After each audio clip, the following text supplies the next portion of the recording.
আসসালামু আলাইকুম রহমতুল্লাহি ওয়া প্রিয় দর্শক, দেখতে পাচ্ছেন ড্রাম সেটআপ চালাতে অর্থাৎ আমাদের বাগানে কিন্তু এখন ওষুধ দেওয়া হচ্ছে। তো এ সময়ে ওষুধ দেওয়া অত্যন্ত প্রয়োজন, কারণ এ সময়ে হপার, থ্রিপার্স এবং সেই সঙ্গে বিভিন্ন ধরনের ছত্রাকের আক্রমণ হয়ে থাকে। তো এজন্য আপনারাও চেষ্টা করবেন যে এ সময়ে ওষুধ দেওয়ার জন্য।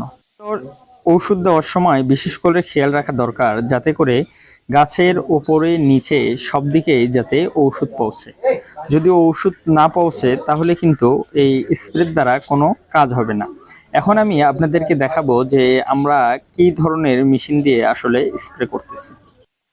আমরা সাধারণত যে স্প্রেটি ব্যবহার করি এটি একটি 4 স্টক হুইলার ইঞ্জিন, তো যেটি মোটর দিয়ে চলে। দেখতে পাচ্ছেন বিদ্যুৎ চালিত মোটর, বোর্ড থেকে বিদ্যুৎ নেওয়া হয়েছে এবং এই বিদ্যুতের মাধ্যমেই এই মোটর চলতেছে।